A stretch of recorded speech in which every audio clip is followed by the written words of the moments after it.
भगवान गणेश एक दंत की कथा।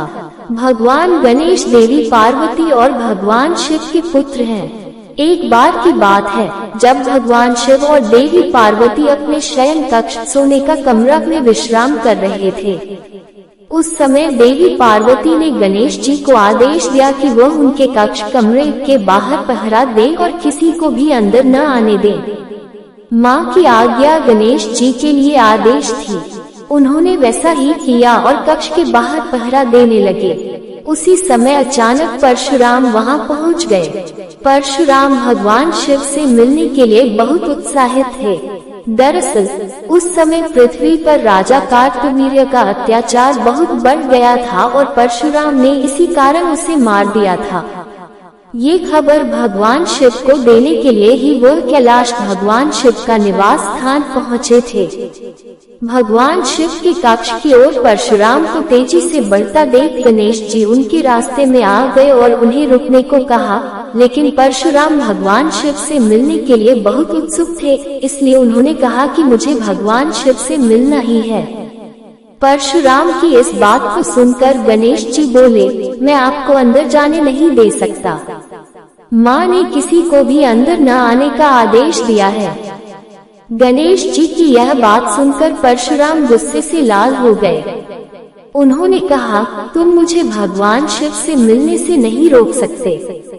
तुम नहीं जानते मैं कौन हूँ। इस पर गणेश जी ने कहा, आप कोई भी हो, उससे मुझे कोई फर्क नहीं पड़ता। मेरे लिए माँ का आदेश सबसे जरूरी है।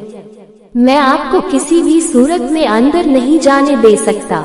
गणेश जी की इन बातों से परशुराम का गुस्सा 7वें आसमान पर पहुंच गया।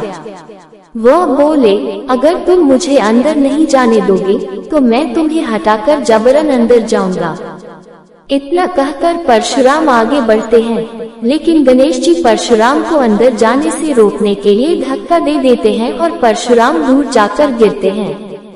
खुद का अपमान होता देख परशुराम जी गणेश जी को सबक सिखाने के लिए कई अस्त्र शस्त्र का इस्तेमाल करते हैं, लेकिन उनका गणेश जी पर कोई असर नहीं होता। अंत में परशुराम जी शिव जी द्वारा दिया गया परशु गणेश जी को मरने के लिए प्रयोग करते हैं। वो परशु भगवान शिव का था, इसलिए गणेश जी उसे पहचान जाते हैं और उसका सम्मान करते हुए उसका वार अपने एक दांत पर ले लेते हैं। परशु की चोट के कारण गणेश जी का दांत टूटकर जमीन पर गिर जाता है और गणेश जी दर्द से कराहने लगते हैं। गणेश जी की दर्द भरी आवाज सुनकर माता पार्वती और पिता भगवान शिव अपने कक्ष से बाहर आ जाते हैं और गणेश जी की यह हालत देख परशुराम पर क्रोधित हो जाते हैं। भगवान शिव और पार्वती को गुस्से में देख परशुराम को अपनी भूल का एहसास होता है और वह अपने किए पर क्षमा मांगते हैं। परशुराम की क्षमा पर माता पार्वती कहती है कि एक ऋषि होते हुए भी आपका क्रोध पर नियंत्रण नहीं है। क्षमा मांगने से क्या अब मेरे पुत्र गणेश का दांत वापस आ जाएगा। परशुराम कहते हैं कि जो भी हुआ वह मेरी बड़ी भूल थी, लेकिन इस घटना के कारण अब गणेश का आधा दांत व्यर्थ नहीं जाएगा। इस घटना के कारण ही अब से पूरी दुनिया में गणेश को एक दांत के नाम से जाना जाएगा।